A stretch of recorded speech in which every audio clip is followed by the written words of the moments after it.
How are you doing? It's another morning. It's another beautiful morning. So today I feel sick. So I have a headache, and I don't want to film anything. I don't want to go through the whole shtick, right? Because that takes a lot of time. So instead, I decided to have a nice conversation with you. Okay, you and me having a conversation. Isn't that the best thing in the world? All right. So basically, today I'm going to detail to you something I wanted to discuss quite a lot.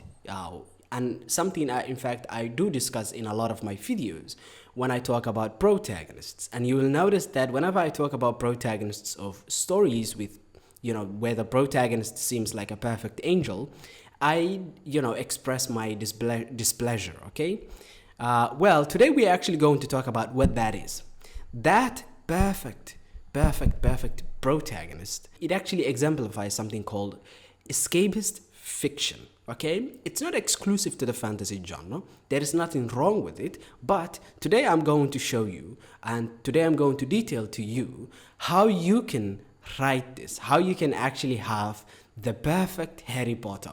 Okay, you can also make a lot of money writing escapist fiction. Just remember that you will not have self-respect. You will not have respect for yourself. Number one, you will lose respect for yourself. Number two, sorry for repeating that. I just think it's very important. You really will not respect yourself.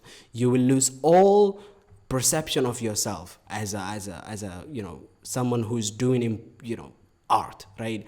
Number two, you would be basically writing boring shit. Okay, you'll be writing boring shit that is not engaging compared to people who actually put effort into the art. Number three, you have to understand that you will not have the respect of other people, okay? You will only have the respect of your fans, but your fans will only respect you as long as the perfect angel protagonist gets everything, okay? The moment you have, anything bad happen to the special boy, they will attack you like vicious monsters. Number two, the moment you have this character do anything questionable, they will attack you like monsters. Suddenly you will get to realize you don't have real fans. People who love George R. R. Martin's work, they really intensely love George as a human being. Okay, so just remember, don't write escapist fiction, but if you want to write escapist fiction, this is how you do it. You want to have a secret world. This is not a must. You don't always have to have this, okay? It's not a must, but it does help that there is a secret world that your protagonist gets invited into, okay? Either they get invited into that, or like Harry Potter, or they go into that world. So, for example, Fitzchivalry from the Farseer books is the perfect protagonist for a escapist fiction because he's a little boy who is flung into a world of deceit and political intrigue and political instability. However, Farseer books are not the perfect escapist fiction because those books have, the culture and the world is really in depth. So there are a lot of, there's a lot of social commentary going on, and there's a lot of commentary on human nature going on, right? Yes, and it's very heart, wrenching, okay? First of all, we established that your protagonist goes into a special world, okay? Now that your protagonist goes into a special world that the normies cannot access, what you want to have is the least common denominator for world building, okay?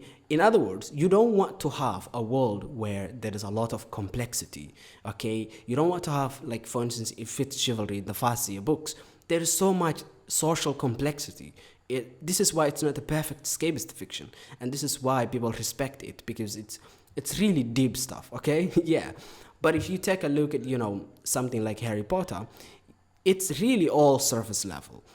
It's really all surface. If you are someone who has read the fantasy genre and you have been reading fantasy books, you will notice that Harry Potter and the world building in Harry Potter is as surface level as it gets.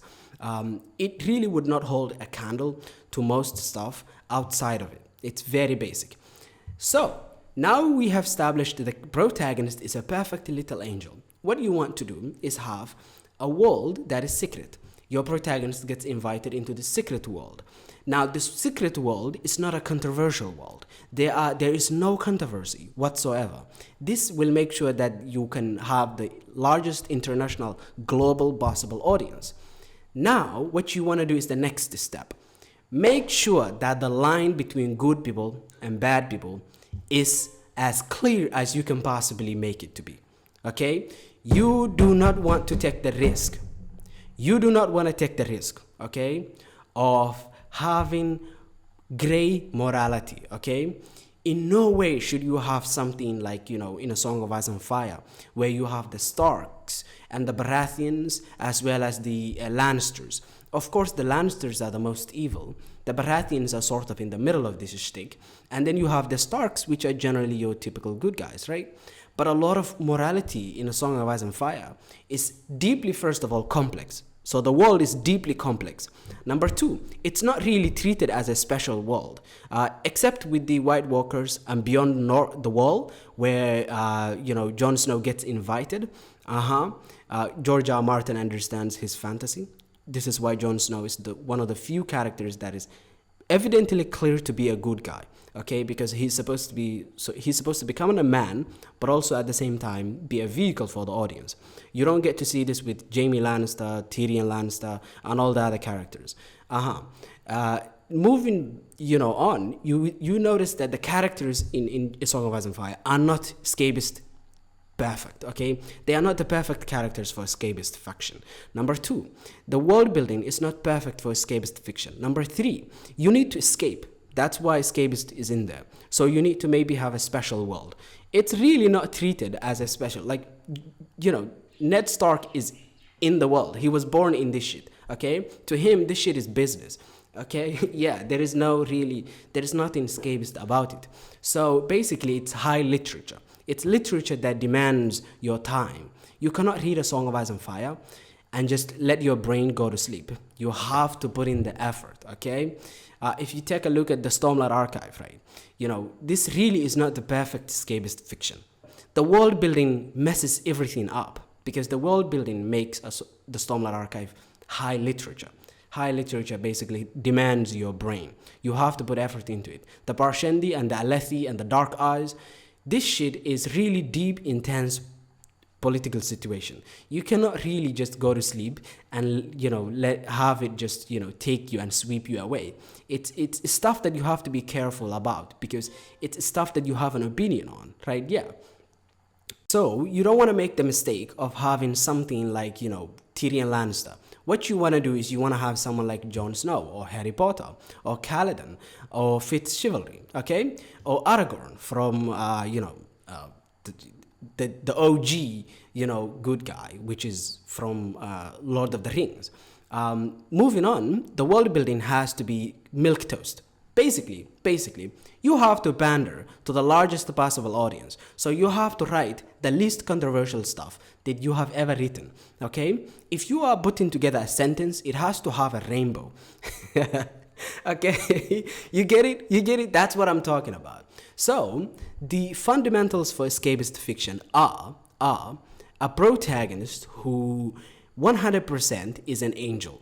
Even if that protagonist is doing something questionable, you as the writer have to do some mental gymnastics. You have to do some psychological shit and make sure that whatever your character did, whatever your little angel did, is presented as the correct thing. And in fact, this thing that they did, which is questionable, makes our protagonist, who was already a perfect angel, even more angelic. So it's crazy because now this character is even more angelic. Yeah. So there you go for characters. For the world building, you want to make sure that it's as simple as possible. Basically, it's as simple as picking your house, okay? Are you a Gryffindor or some shit like that? Number three, what you want to do, for the plot is to make it as simple as possible. Again, I told you the world has to be milquetoast. So the plot has to also be milquetoast. And there you go. I forgot. My bad. It's really a terrible morning. But yeah, you need to make sure the critical one is escapist fiction, okay? Escapist fiction requires for it to be complete, it requires escapism. So you need to escape into a fantastical world. You need to escape into an epic, fantastical world where your little angel is suddenly the chosen one. Okay, like Harry Potter. You get that shit? All right. This is why so many people expect Jon Snow to be the Azor Ahai. This is why in season 8 of Game of Thrones, people were bothered that Arya Stark. It was terrible. I agree. Arya Stark killed. Oh, sorry. I'm realizing this is a spoiler, so I do have to give. Okay, you get it. It's freaking Game of Thrones, season 8 of Game of Thrones, and also Jon Snow. This is why people expect Jon Snow to be the Azor Ahai, and this is why he has all these special things: a special sword, a special mentor. Survives crazy things that other characters die in. More so on and so forth. He gets the awesome wolf, the awesome bet. he. It's a lot of things, okay? But of course, George R. R. Martin is writing the story, so be careful. You don't know what could happen in the 5th book. Let's end this here, okay? So there you go. That's how you can write perfect escapist fiction. Have a nice day. Bye.